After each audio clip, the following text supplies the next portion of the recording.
दिनों पूरी दुनिया में हिजाब सुर्खियों में है। ईरान में हिजाब से आजादी की मांग हो रही है, तो इधर हिंदुस्तान में हिजाब पर पाबंदी की लड़ाई आखिरी चरण में। ईरान में हिजाब को लेकर महिलाओं का विरोध जन आंदोलन में तब्दील हो गया, तो हिंदुस्तान में सुप्रीम कोर्ट में हिजाब पाबंदी के खिलाफ याचिका पर सुनवाई पूरी हो चुकी है और फैसले का इंतजार। हिजाब मामले पर 10 दिन चली मैराथन सुनवाई के बाद सुप्रीम कोर्ट ने इस मामले में सुनवाई पूरी कर ली है, साथ ही फैसला रिजर्व रखने का ऐलान भी कर दिया। सुप्रीम कोर्ट ने सभी पक्षकारों से भी कहा कि वो चाहें तो वो लिखित दलीलें कोर्ट को दे सकते हैं और इसके साथ ही अब इंतजार शुरू हो गया है इस मामले में फैसला सुनाए जाने का।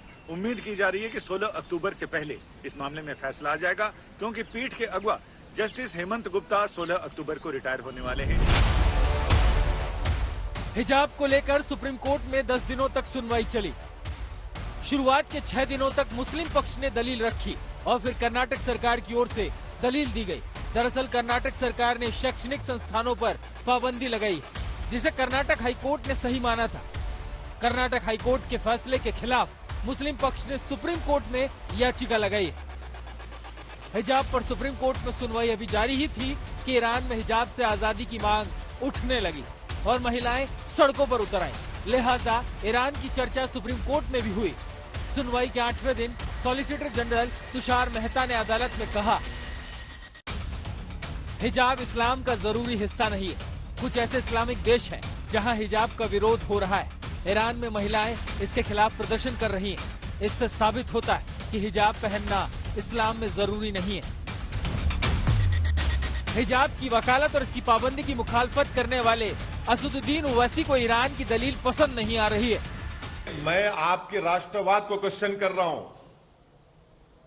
आपका राष्ट्रवाद इतना कमजोर क्यों हो गया कि भारत की बच्ची हिजाब पहनना चाह रही, आपको ईरान की बच्ची से मोहब्बत क्यों हो गई?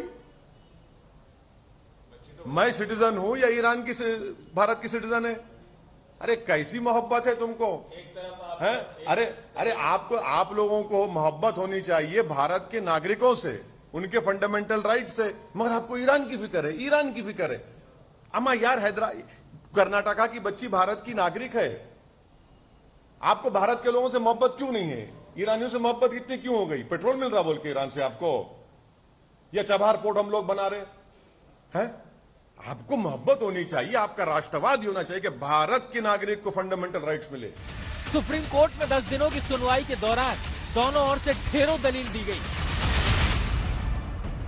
मुस्लिम पक्ष ने दलील दी कि हिजाब पहनने वाली लड़कियों का प्रतिशत भले ही कम हो, लेकिन इस तरह के अनुशासन को लागू करने से आपको क्या हासिल होता है। कर्नाटक सरकार ने अपनी दलीलों में कहा कि जिस तरह बकरीद में गोकशी मौलिक अधिकार नहीं है, उसी तरह स्कूल कॉलेज में हिजाब पहनना अभिव्यक्ति की आजादी या धार्मिक स्वतंत्रता से जुड़ा अधिकार नहीं है। मुस्लिम पक्ष ने कोर्ट में दलील दी कि लड़कियां मदरसा छोड़कर स्कूल में पढ़ने आई थी, लेकिन अगर आप हिजाब बैन कर देंगे तो फिर मजबूर होकर मदरसा चली जाएंगी। इस पर कोर्ट ने सवाल किया, ये कैसी दलील है?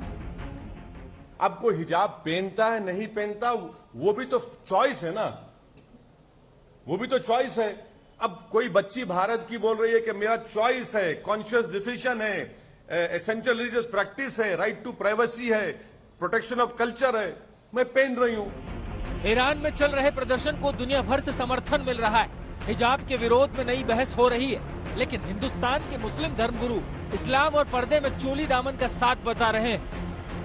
मजहब इस्लाम के अंदर पर्दा जो है लाजमी है और ज़रूरी है, ताकि जो है गैर महरमों से पर्दा किया जाए। लेकिन पर्दा ये नहीं कहता कि आप जो है अपने ज़रूरी काम ना करें। पर्दे के अंदर शरई हुदूद के रहते हुए तमाम काम किए जा सकते हैं, लेकिन पर्दा औरतों के लिए इस्लाम के अंदर लाजमी और ज़रूरी है। हिंदुस्तान में हिजाब पर विवाद की शुरुआत हुई कर्नाटक में उडुपी के एक सरकारी कॉलेज से। 1 जनवरी को नई यूनिफॉर्म पॉलिसी का हवाला देकर मुस्लिम छात्राओं को रोका गया। इसके बाद विरोध प्रदर्शन शुरू हो गए और फिर मामला अदालत में पहुंच गया। आज तक ब्यूरो।